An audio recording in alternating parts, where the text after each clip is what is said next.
Welcome to my vodcast named The 6 Degrees of Wikipedia. This is going to be dealing with how the GUI has affected new media in its time since the early 70s. Okay, I'm going to get this out in the open right now. I am a Wikipedia freak. I will spend way too much time surfing around Wikipedia, reading articles, and jumping from topic to topic. So easy to get lost in it. I do it all the time. Now, Wikipedia, although it has a very questionable credibility, is an incredible starting point as a source for information. You know, 1 minute I'm reading about George Washington, and 5 or 6 clicks later, I'm on a page that is dealing with the show 2.5 Men.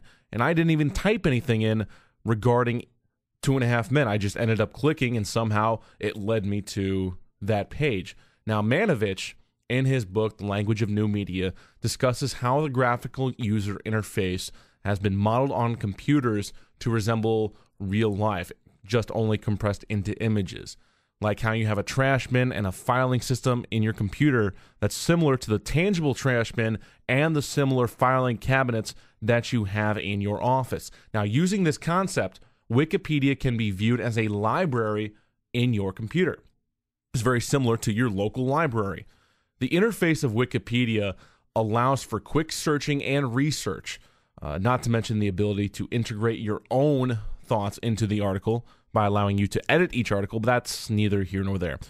This interface allows users to navigate through a virtual library without walking and searching and rifling through the outdated Dewey Decimal hard copies you'll find in any public library. That's old, that's boring. Wikipedia does not make you do that. And what I'm going to illustrate in this vodcast is Manovich's interpretation of the GUI and how it can be applied perfectly to Wikipedia while meshing with the best quality of new media, ease. Wikipedia makes it easy to search for anything. Going from one topic to something completely unrelated shows just how easy it is to search and find what you need while you're doing your research. And I'm going to demonstrate this with the 6 degrees of Wikipedia. You know how 6 degrees of separation works. Each degree is a correlation, like how Brad Pitt worked with George Clooney on Ocean's 11, which also had Elliot Gould, who was on the MASH movie with Robert Duvall, who played Tom Hagen on The Godfather alongside Al Pacino, who was the coach of the football team in Any Given Sunday, which featured LL Cool J.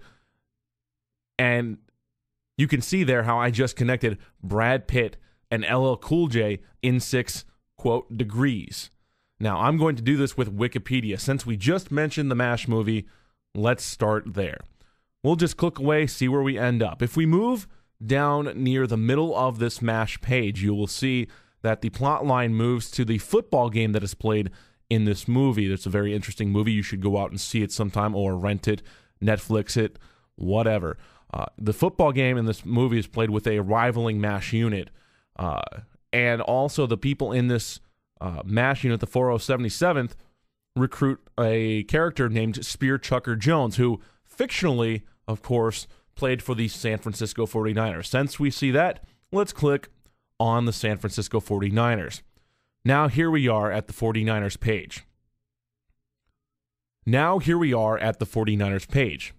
Which right at the top gives us a list of memorable alumni of the 49ers franchise. One of the names is Jerry Rice. Let's click there.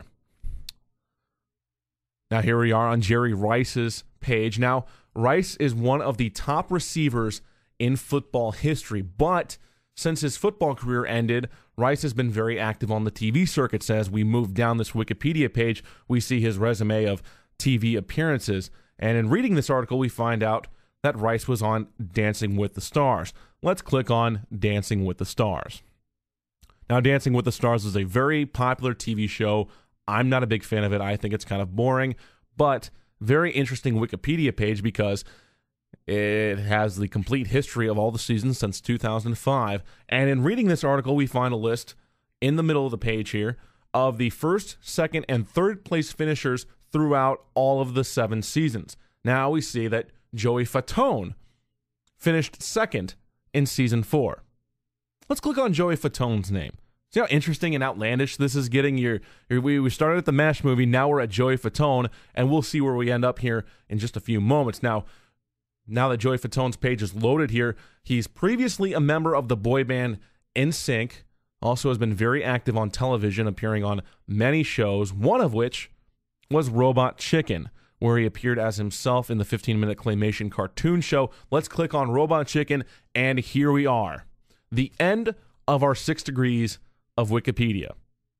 We just went from the MASH movie to the San Francisco 49ers to Jerry Rice to Dancing with the Stars to Joey Fatone, and finally on to Robot Chicken. This took about, 2.5, 3 minutes? Involved a very small amount of clicks. Now imagine if you were doing this in a library and you tried to take that same 6 degrees of separation and try to research all of that in a library. How long would that take you?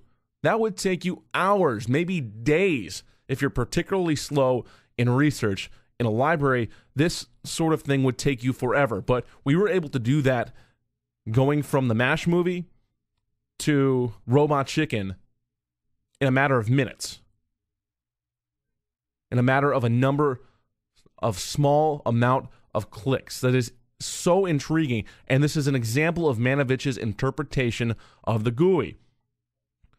And how it allows us to move fluidly through the internet to try to find our research and find the items that we want to research and make sure that we are able to do it easily, efficiently, and very quickly.